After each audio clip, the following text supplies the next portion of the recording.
जय जय रघुवीर समर्थ। धुरुले करू बापुडे दैन्यवाणे, कृपा भाकिता दीधली भेटी जेणे। चिरंजीव तारांगणी प्रेम खाणी, नुपेक्षी कदा देव भक्ताभिमानी। जय जय रघुवीर समर्थ। श्रोता वक्ता श्रीराम समर्थ। जय जय रघुवीर समर्थ। श्रीराम आपल्या सर्वांच्या हृदयस्थ वसणाऱ्या आत्मारामास साष्टांग प्रणिपात करून मनोबोध एक अंतरयात्रा हा श्री समर्थ रामदास स्वामी विरचित मनाच्या श्लोकांचा जो आपण अभ्यास करत आहोत। सज्जन हो, आज आपण त्यातील श्लोक क्रमांक 117 याचं चिंतन पाहणार आहोत। समर्थ आम्हाला गेल्या श्लोकापासून भक्ताच्या चरित्रांचं हे वर्णन करून सांगत आहेत। भगवंताला अत्यंत प्रिय असलेले त्याचे हे भक्त, भगवंत स्वतःवरती अनंत संकट आली तरी देखील या संकटांच्या बद्दल हा भगवंत कधीच कोणाही विषयी मनामध्ये कटुता ठेवत नाही। पण भगवंताच्या भक्तावरती थोडं जरी संकट आलं तर भगवंत मात्र त्या भक्ताचा झालेला अपमान, त्या भक्ताची झालेली उपेक्षा सहन करू शकत नाही। असा हा भगवंताचा स्वभाव आहे। रामचरितमानसमध्ये याची एक फार सुंदर कथा आहे बघा। जेव्हा प्रभू रामचंद्रांचा राज्याभिषेक होणार असतो ना अयोध्येमध्ये, सुरुवातीला जेव्हा राजा दशरथ ठरवतो त्या रात्री सगळे देवतांची मीटिंग होते की रामाला राज्याभिषेकापासून कसं थांबवता येईल, कारण त्याने तर रावणाला मारण्यासाठी जन्म घेतला आहे। मग ते सरस्वती मातेला बोलवतात, कशी बशी तिची समजूत काढतात। सरस्वती माता मनात विचार करते, अरे देवतांनो, तुम्ही स्वर्गात राहता एवढ्या उंचीवर आणि तुमचा विचार हा एवढा घाणेरडा आहे, एवढ्या खालच्या दर्जाचा आहे, त्या प्रत्यक्ष भगवंताला तुम्ही वनवासात पाठवायला सांगताय मला। पण सरस्वतीची देवांनी कशी बशी समजूत काढली आणि सरस्वतीने मंथरेची बुद्धी फिरवून सगळं रामायण घडवून आणलं। आता जेव्हा प्रभू रामचंद्र वनामध्ये गेले आणि चित्रकूटावरती भरत रामाच्या भेटीसाठी येत आहेत, त्यावेळेला या देवतांना पुन्हा धाकधूक, कारण त्यांना माहिती होतं की भगवंत हा भक्ताच्या आज्ञेमध्ये राहणार आहे आणि इथं भरत हा रामाचा एवढा मोठा प्रेमी, त्यामुळं भरत सांगेल त्याप्रमाणेच राम वागेल याची जणू काही देवतांना खात्री झाली होती। आणि मग अशा देवतांनी पुन्हा एकदा शारदा मातेला बोलवलं आणि म्हणाले, जसं त्यावेळेला रामाला वनवासात पाठवलं ना, तसं आता असं काहीतरी कर की ज्याच्यामुळं भरत आणि रामाची भेटच होणार नाही किंवा भरत रामाला परत ये असं म्हणणार नाही, असं काहीतरी कर। यावेळेला मात्र ही सरस्वती, ही शारदा या देवतांवरती अत्यंत संतापली आणि म्हणाले, अरे तुम्हाला कळतंय का तुम्ही काय करायला सांगताय मला? तो राम, त्याला वनवासात पाठवलं हे सगळं माझी कृती असूनही तो माझ्यावर चिडला नाही, कारण त्या भगवंताला स्वतःच्या दुःखाची पर्वा नाही। पण तुम्ही इथं भरताच्या बद्दल विघ्न आणायला सांगताय मला? अरे तो भरत जो भगवंताचा अत्यंतिक प्रिय भक्त आहे, सर्वोत्तम भक्त आहे, अशा भरताच्या विषयी मी जर काहीही करायला गेले तर भगवंताचा रोष माझ्यावरती होईल, त्यामुळे मी हे करू शकत नाही। आणि अरे इंद्रा, तुला एवढे 1000 छिद्रांचे डोळे असूनही तुला हे दिसत नाही करे? तू मला भरताची छेड काढायला सांगतोयस? असं म्हणून संतापून सरस्वती माता तिथून निघून जाते। सांगायचा उद्देश सज्जनो, भगवंत स्वतःच्या विषयी कितीही कष्ट झाले तरी स्थितप्रज्ञ असतो, शांत असतो, पण आपल्या भक्ताच्या विषयी झालेला अपमान हा त्याला सहन होत नाही। आणि त्याचंच उदाहरण आपण गेल्या श्लोकामध्ये बघितलं. अंबरीश राजाचं काय किंवा उपमन्यूचं काय. त्याच धर्तीवरती आज एका तिसऱ्या भक्ताची चर्चा समर्थ या भगवंताच्या वरती आपली श्रद्धा दृढ व्हावी या दृष्टीने आम्हाला सांगत आहे. आणि तो तिसरा भक्त आहे उत्तानपादाचा पुत्र ध्रुव बाळ. या उत्तानपादाची, ज्याचे आई वडील प्रत्यक्ष मनु आणि शत्रुपा, ज्यांनी प्रचंड साधना करून भगवंताला प्रगटवलं या भूलोकावरती, अशा मनुशत्रुपाचा हा पुत्र उत्तानपाद. अनंत काळ आपल्या आई वडिलांच्या पश्चात उत्तानपादाने या भूलोकावरती राज्य केलं, या ब्रह्मांडाचा विस्तार केला. आणि या उत्तानपादाच्या 2 अतिप्रिय राण्या होत्या. एकीचं नाव होतं सुनीती, तर दुसरीचं नाव होतं सुरुची. ही सुनीती ही अत्यंत नावाप्रमाणे नीतिमान, नेहमी धर्माचरण करणारी, आणि दुसरी राणी सुरुची अर्थातच नावाप्रमाणे जी निरंतर रुचीचा भोग दाखवणारी. जरी तिच्या नावामध्ये सु हा शब्द असला तरी उत्तानपाद हा राजसिक वृत्तीचा असल्यामुळं त्याच्या या राजसिक रुचींची देखील पूर्तता करून देणारी अशी ही सुरुची. आणि त्यामुळं स्वाभाविकपणे उत्तानपाद राजाला ही सुरुची अगदी प्रिय होती, कारण त्याच्या मनामध्ये कुठली इच्छा यावी आणि त्या इच्छेला सुरुचीने लगेच तृप्त करावं. त्यामुळं राजा हा तिच्यावरती विशेष प्रसन्न असायचा.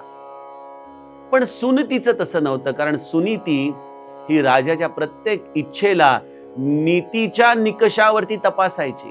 जे योग्य आहे ते राजाला द्यायची, पण जे अयोग्य आहे त्यापासून राजाला परावृत्त करायची. सजनो, मला असं वाटतं की ही कथा केवळ उत्तानपादाची नाही. आम्ही देखील आपल्या हृदयामध्ये अशाच 2 राण्या, मग ती स्त्री असो की पुरुष, यांना घेऊन जगत असतो. मला असं वाटतं की यातील सुरुची आहे आमचं मन, आणि यामध्ये सुनीती आहे आमची बुद्धी. आमची बुद्धी ही नेहमी विवेकाच्या आधारावरती काय चांगलं आणि काय वाईट हे आम्हाला सांगतं.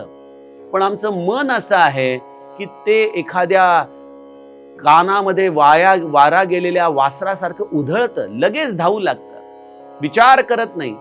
आणि त्यामुळं मनुष्य हा स्वाभाविकपणे मनाच्या मागे जातो. बघा, श्री ब्रह्मचैतन्य महाराज आपल्या एका अभंगामध्ये म्हणतात, मनाची या मागे जाऊ नका तुम्ही, येतो आता मी, कृपा करा. मनुष्याला देखील ही सुरुची आवडते, कारण मनाला वाटेल तसं वागणं हे प्रत्येकालाच आवडतं. आपलं मन मारून जगणं हे बऱ्याचदा लोकांना जमत नाही. आणि मन मारायची वेळ आली की मनुष्य हा क्रांती करतो, रिबेल करतो, काही ना काहीतरी मार्ग काढतोच. तसं या उत्तानपादाला देखील ही सुरुची त्याच्या मनाप्रमाणे भोग देणारी, तर सुनीती मात्र प्रत्येक गोष्टीला विवेकाच्या गाळणीतून बघणारी. आणि त्यामुळं सुनीती ही नेहमीच या उत्तानपाद राजाला थोडीशी नावडती असायची, आणि सुरुचीच्या बद्दल मात्र त्याच्या मनामध्ये विशेष प्रेम असायचं. बरं, आता बुद्धी अर्थात या सुनीतीवरती थोडासा रोष असणं समजू शकतो, पण या दोघांच्या पुत्रांवरती रोष किंवा या दोघांच्या पुत्रांमध्ये भेदाभेद करणं हे कितपत या उत्तानपादाला शोभून दिसतं बरं. सुरुचीला देखील पुत्र होती आणि सुनीतीला देखील पुत्र होती. या सुरुचीच्या पुत्रांची नावं काय हे कदाचित श्रीमद भागवतामध्ये लिहिलं असेल, परंतु या सुनीतीचा पुत्र होता, त्याचं नाव होतं ध्रुव. हा ध्रुव या शब्दामध्येच एक अढळता आहे. या ध्रुव याचाच अर्थ पोलरायझेशन आहे. आपण म्हणतो ना की उत्तर ध्रुव किंवा दक्षिण ध्रुव, म्हणजे ही एक दिशादर्शक चिन्ह आहे. हा ध्रुव हा या सुनीतीचा पुत्र, म्हणजे अर्थातच जो सुनीतीशी निरंतर एकरूप असतो ना, त्याच्या जीवनामध्ये हा ऊर्ध्व, हा ध्रुव हा त्याला प्राप्त होत असतो.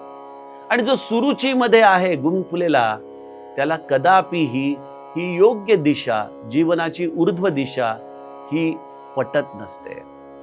आता हा ध्रुव देखील या उत्तानपादाचाच पुत्र असल्यामुळं आपण जसा एखादा सत्संग केला, एखादा चांगला विचार ऐकला की तो आपल्या हृदयामध्ये काही काळ मांडीवरती बसतो विचार, नाही असं नाही.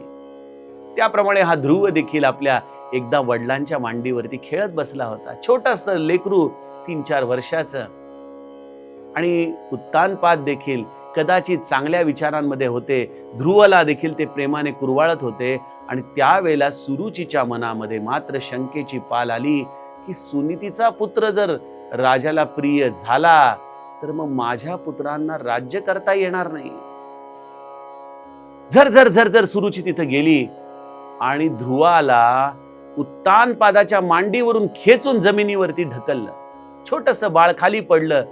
झालेल्या या घटनेमुळे रडू लागलं, आपल्या वडिलांकडे बघू लागलं. पण सुरुचीच्या पुढे उत्तानपादाचं काही चालेना, गप्प बसला. ध्रुव रडू लागला. रडत रडत आपल्या आईकडे गेला.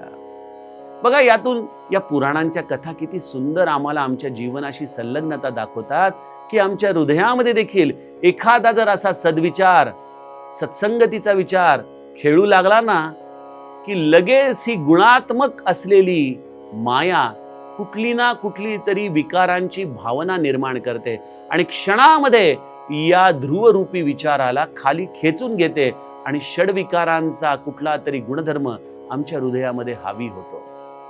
आम्ही नाही राहू शकत या ध्रुव विचारांबरोबर निरंतर.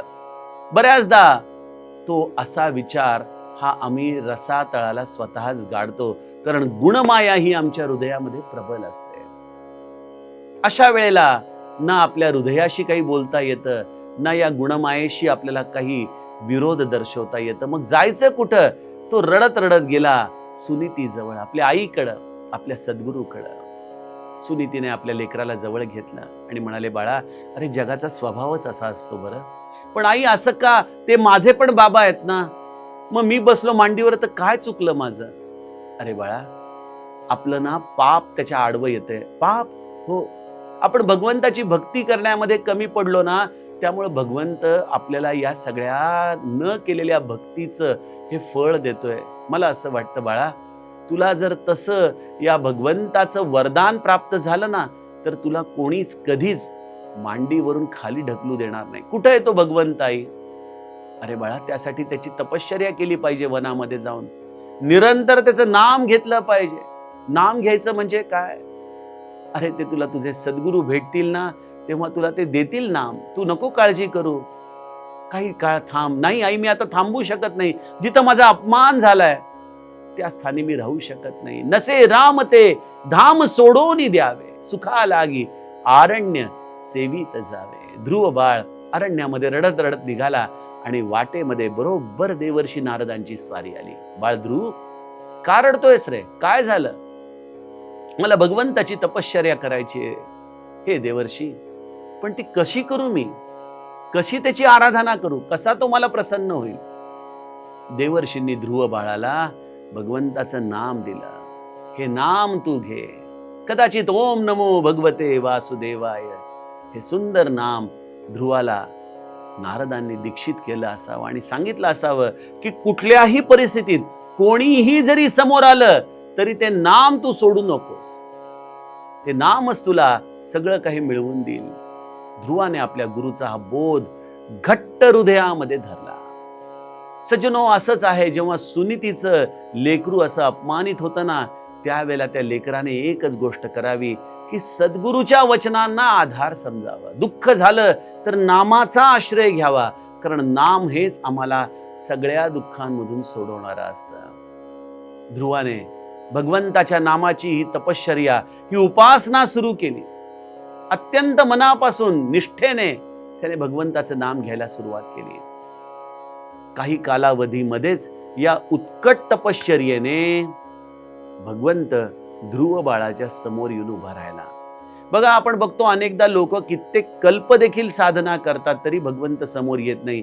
पण या ध्रुव बाळाच्या काही महिन्यांच्या साधनेमध्ये भगवंताला तिथे यावं लागलं, कारण ते लहान मुलाचं निरागस मन, त्याची असलेली ही निष्काम अवस्था, हे सगळं काही भगवंताला त्या वैकुंठामध्ये स्थिर बसू देईना. म्हणून श्री महाराज म्हणतात की भगवंताकडे एक लहान मूल होऊन आपण जावं. त्या लहान मुलाप्रमाणे आपण हट्ट करावा. भगवंत ऐकतो. ध्रुव बाळाच्या समोर भगवंत येऊन उभा राहिला. भगवंत समोर येऊनही ध्रुव बाळ डोळे उघडायला तयार नाही, भगवंताकडे बघायला तयार नाही.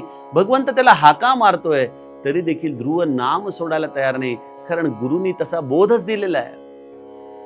आणि मग अशा ध्रुव बाळाला आपलं दर्शन होण्यासाठी भगवंताने काय केलं तर त्याने आपला शंख त्याच्या गालाला लावला. जणू काही संपूर्ण ज्ञान ध्रुवाच्या अंतरंगामध्ये संक्रमित केलं. आणि मग श्रीमद भागवतामध्ये ध्रुव बाळाने केलेली भगवंताची अतिसुंदर स्तुती व्यासांनी लिहिलेली आहे. अशा या ध्रुव बाळाचे हे चरित्र. आणि भगवंताने प्रसन्न होऊन काय केलं, चिरंजीव तारांगणी प्रेम खाणी नुपेक्षी कदा देव भक्ताभिमानी. ध्रुव बाळाला चिरंजीव पद या भगवंताने देऊन टाकलं, अढळ स्थान दिलं.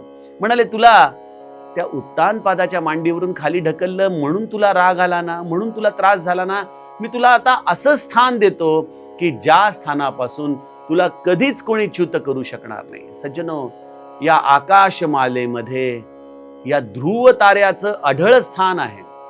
बघा, दिशादर्शक अवस्थेमध्ये सगळ्या ताऱ्यांच्या दिशा बदलू शकतात, पण ध्रुव ताऱ्याची दिशा मात्र ही कायम एक स्वरूपी असते, एक निष्ठा असते, जो निरंतर स्थिर आहे. अशी ही ध्रुवनिष्ठा या भगवंताने त्याला दिली. हे चिरंजीव बालक झालं. कारण जो जो कोणी या सुनीती आणि सुरुचीच्या वादामध्ये भरडला जाईल, त्याने ज्याने ज्याने या ध्रुव बाळाप्रमाणे भगवंताच्या नामाचा आश्रय घेतला, सज्जन, तो चिरंजीवी मार्ग आहे. अशा या चिरंजीवाला या तारांगणामध्ये भगवंताने स्थिर केलं. आणि जणू काही ते आपल्या प्रेमाचं प्रतीक आहे. या रूपाने प्रत्यक्ष भगवंत त्या या ध्रुव ताऱ्याकडे पाहतो. बघा, आपण देखील कधी आकाशाचे अभ्यासक असाल, चांदणे तारक बघत असाल, आणि जर ध्रुव ताऱ्याचं दर्शन झालं तर या ध्रुव बाळाची कथा आठवावी. तो जसा स्थिर आहे, निश्चल आहे, तसं आपण आपल्या साधनेमध्ये निश्चल व्हायला शिकावं. हे जणू काही भगवंताने आपल्या प्रेमाचं प्रतीक बांधून ठेवलेलं आहे. बघा, आम्ही मंडळी त्या शहाजहानी एक ताजमहल बांधला तर त्या ताजमहलाला पाहण्यासाठी जातो, पण ही प्रेमाची खूण भगवंताने न जाणे किती युग आधी या आकाशामध्ये स्थिर ठेवलेली आहे. अशा या ध्रुव ताऱ्याचं दर्शन घ्यावं तेव्हा लक्षात घ्यावं की नुपेक्षी कदा देव भक्ताभिमानी. देव आपल्या भक्ताचा कधीच विसर पडू देत नाही, त्याचा हा अभिमान कधी हृदयामधून जाऊ देत नाही. अशा या भगवंतावरती आपण श्रद्धा ठेवावी, निष्ठा ठेवावी, आणि ध्रुव बाळाप्रमाणे निरंतर गुरुबोधामध्ये राहून आपण साधन करत राहावं. साधनेसाठी फार वेगवेगळी मार्ग चोखंदळायची गरज नाही. गुरूंनी दिलेलं नाम भगवंताला खेचून आणतं, आणि ज्ञान देखील भगवंत तिथे स्वतः येऊन आपल्या हाताने जणू काही शंख स्पर्श करून जसं ध्रुवाला संक्रमित करतो, त्याप्रमाणे भगवंताच्या नामाची निष्ठा हीच सगळ्या ज्ञानाची जननी आहे. ते ज्ञान तुमच्यामध्ये स्वाभाविकपणे येतं, तो प्रकाश तुमच्यामध्ये पडतो, आणि तो प्रकाशच तुम्हाला तारांगणामध्ये अढळ स्थान देऊन जातो. बघा, कारण ज्ञानाशिवाय अढळता येऊ शकत नाही, ज्ञानाशिवाय आपल्याला जीवनामध्ये स्थिरता येऊ शकत नाही. अशी स्थिरता या ध्रुव बाळाच्या जीवनामध्ये जशी आली, तशी नामनिष्ठेने ते ज्ञान तुमच्या हृदयामध्ये प्रगटताच तुम्हाला देखील प्राप्त होऊ शकते. असं हे ध्रुव बाळाचं अलौकिक चरित्र. सज्जनो, आतापर्यंत आपण 3 भगवंताचे भक्त बघितले. पहिल्यांदा अंबरीश राजा, दुसऱ्यांदा दुर्वास, तर तिसऱ्यांदा या ध्रुव बाळाचं चरित्र. या सगळ्यातून एकच कळतं की आपण जर केलेली भगवंताची भक्ती ही कधीच वाया जात नाही. ती जितकी जितकी अनन्य होत जाते, तेवढा तेवढा भगवंत त्या भक्तापासून कधीच दूर जाऊ शकत नाही. नवे नवे त्याचं तो सेवक होऊन त्याच्या शेजारी राहतो. असं हे भगवंताच्या भक्ती मार्गाचं अलौकिक शास्त्र समर्थ आपल्याला सांगतायत. यातील पुढील भक्ताची चर्चा आपण उद्याच्या सत्रामध्ये करूया. जानकी जीवन स्मरण. जय जय राम. जय राम.